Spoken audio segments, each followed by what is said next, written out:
Hello, Cloud. Thank you for joining us today, especially after your game against Navi. Firstly, congratulations on the win. Um, Thank you. Firstly, I think this is the first time we're getting to interview you, so I wanted to get like a little bit more knowledge about you. So, did you always want to be like a professional esports player from like when you were a kid? Yeah, I told to my when I was a young kid, I had a laptop, a really bad one, and I was saying to my parents, please buy me PC and I will pay you all the money back. And at 14 years old, I got my first money and I paid for my PC back. That is so cool. And what was the first game you played? How did you make that money for the Uh, PC? I played like a local game that exists in our country, and yeah, I was just grinding a lot to be honest, and sometimes skipping school and playing till late night, and that's it. Just found a team and kept going, kept going. Wow, that's really really cool. And well, how about Valorant? Like, did you start playing it as soon as the game came out, or? Yeah, I started to play as soon as as soon as game came out, and I think after a couple of months, I decided to go back because I had some situation with my teammates that I didn't want to kick him from the team, and the others wanted. So I said, "You can deal with it yourself, and I will just leave as well." And I went back to local game, win a couple of tournaments there, and came back in a year to Valorant. And then I joined Crowd, and after this, Navi, Mm-hmm. I think. Yeah, and I think you joined GIANTX a little bit back. I think the team since you joined has gone through a lot of different transitions in terms of the players and stuff. So I think last year you guys didn't have the best time. So compared to last year, what do you think is different this year? What is going right in stage two, especially?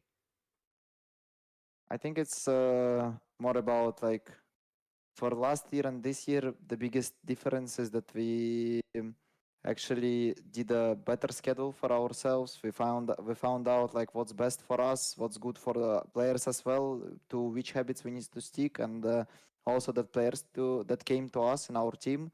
They're really quick learners, I would say. They're learning really quick, every one of them, and they're just adjusting whatever they need for the team as everyone, and they're keep on the grind, in the game. That's how I would say we keep the keep the energy in the team because everyone is grinding, everyone wants to be on the same page and be better. Mm-hmm. And I think talking about stage two, especially, you guys have been, I mean, you had a pretty difficult group, in the group stage, but still, in terms of the teams in your group and stuff, it was a bit challenging, I think. But you guys managed to make it as a second seed, and now you're going to be heading into that upper bracket. And of course, you're going up against Team Liquid, who have only had one loss so far. What do you think will be your biggest challenge? Biggest challenge, it's in our head, I think. If we will turn on in the game can go both ways, I think. I mean, Liquid is pretty strong team, but I'm confident in my boys. And there is nothing that can stop us when we are in the best shape. But let's see if we can pull out it tomorrow. Mm-hmm. And I mean, for stage two, going back to those roster transitions and stuff, right?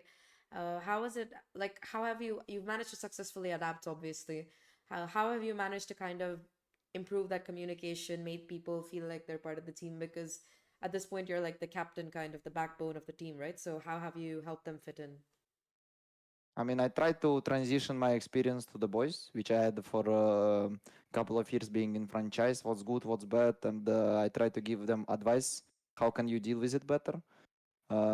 Sometimes if I see that they struggle, I can always support them, with something that they need. Or I see their weaknesses and I'm saying straight to their face, even if they don't like it or stuff like this. You always need to say that something is going when something is going wrong. You need to just say it face to face, and so problem will fix really quick. And I think that's our one of the best points in our team, that everyone can just adjust and fix if it's needed. Mm-hmm. I think that's the adaptability is something that's really, really nice to have. Talking about the adaptability, today, I think your first map was something, it was very rough. You guys kind of lost to Navi. But heading into map number two, you guys look super confident. Were you just confident about the strategy you'd prepared, or, was despite that loss in map one, how did you have the mentality to stay so strong? I mean, I told to the boys that I think we were too passive and maybe even afraid of them or scared. Like we were not answering them back. We just let them do their whatever they want on the map, to be honest. And we were playing not our game but their game most likely. Mhm. And on the second map, I just said, guys, there is no way we will let them play again their game.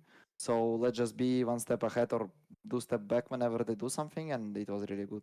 I think everyone understood what I meant, and during the game we were doing a lot of active things. Do you read like a lot of books? It's a very random question, but I'm just curious. Uh, I read couple of books before I when I became IGL. I read couple of books how to be a leader in the team, but yeah, and that's it. But I'm not reading a lot of books. I think in my whole life I read like 10 books max.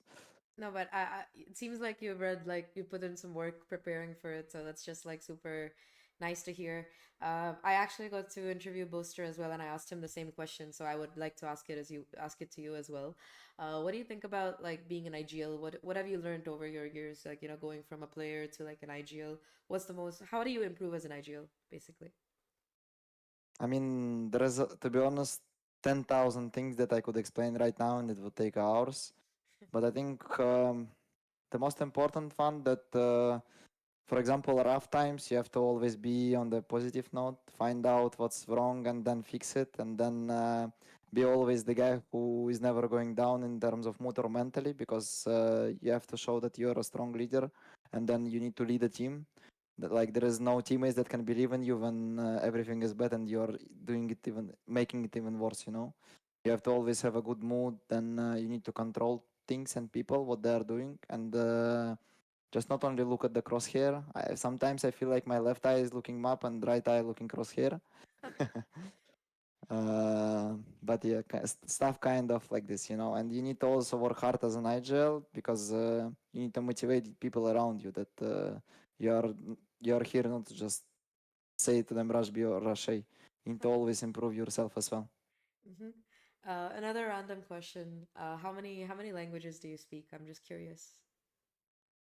I don't speak a lot of languages. I just speak two languages, like fluently. I think it's English and Russian. But I also know like some phrases in Spanish, Turkish, a little bit of French, preparing for Paris if we qualify, of course. But that's it. Already preparing for Paris. I like that. I like that. And anything, of course, GIANTX being a Spanish team. Anything, if there are any Spanish fans who are gonna be watching this, anything you want to tell them in Spanish? I mean, thank you guys for in Spanish. Sorry. Um, I don't know. I know a little bit. I know not that much. I know like como estas bien, gracias. But how to say thanks for support? I don't know if you know Spanish. Poco, but I don't know how to say support. Like gracias para todo. Like thanks for everything. I guess I don't know. Gracias por todo. Yeah. Gracias por todo, Spanish fans. See, I think that's pretty good. I think they'll be happy to hear that. Thank But you. yeah, I think random question again. What's your favorite dessert? Like, what do you guys do after winning a game usually? You and the team. To be honest, I go back home, I rewatch game and try to find out what was weak for us. Maybe there is for sure the game is about who will make more mistakes, and for sure we played some rounds also bad.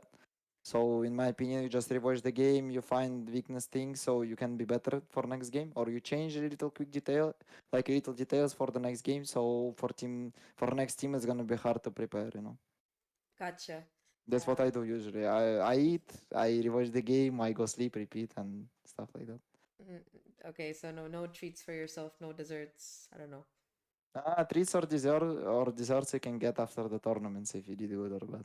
Fair enough. I mean, if you get to go to Paris, I'm sure you'll get to have some nice desserts. You have to I hope so. if you like, let's make a deal. If you get to go to Paris, you have to give me an interview. You have to try like 4 or 5 different French desserts, and you have to tell me which one you like. Deal. Deal. Okay. Uh, anyway, yeah, I think that's about it for my questions for you. So thank you. Thank you so I don't much. want to keep you for long after your game, and good luck for your game against Liquid. Yeah, thank you so much.